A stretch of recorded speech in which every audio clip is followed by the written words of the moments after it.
Hey, everybody, we're back with Speaker of the House, Nancy Pelosi, on our special live late show. Madam Speaker, thanks again for being here and staying up late with us, but I'm sure you work very late as it is. Now, you didn't watch the convention this week, and I didn't watch tonight, but we do know there has been an enormous amount of stoking of fear, not just tonight. Tonight is just the balsamic, reduction of the fear of this whole week. But for the past 4 years, there's been. And now you have self-styled militia member shooting people in the streets of Kenosha. Is this the chickens coming home to roost? Well, whatever it is, it has to be stopped. First, as you know, Jacob Blake was shot 7 times for something. Well, when you saw it, it didn't seem as if there was any justification for it, especially in front of his children. So that provoked a reaction. And then this person with a gun, a semi-automatic, I understand, went and killed 2 people, injured another.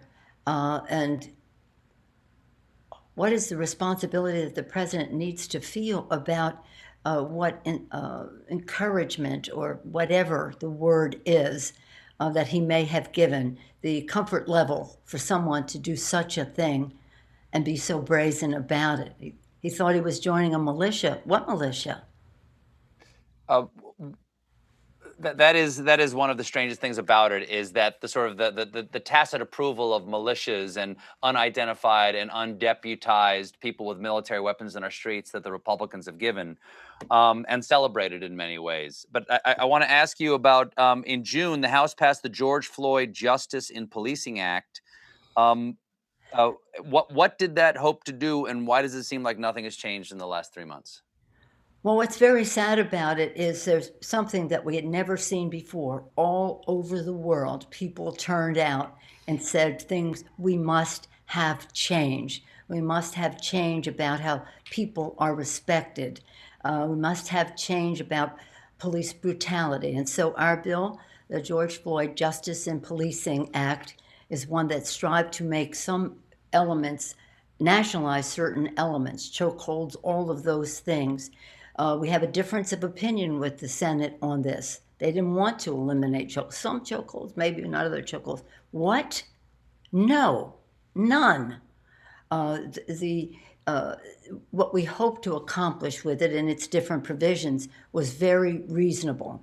It got to the point. It was just balanced. It weighed equities, but that still couldn't make it through the Republican Senate.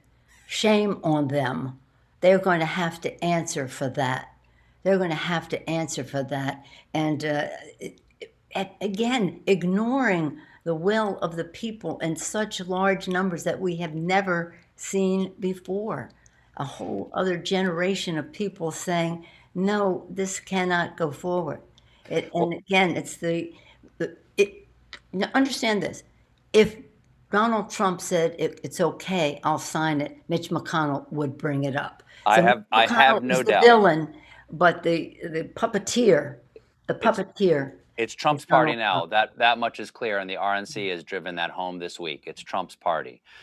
We have to take another break, ma'am, but stick around, everybody. We're right back with more Nancy Pelosi, and we were going to talk about the post office. All Join right. us, won't you?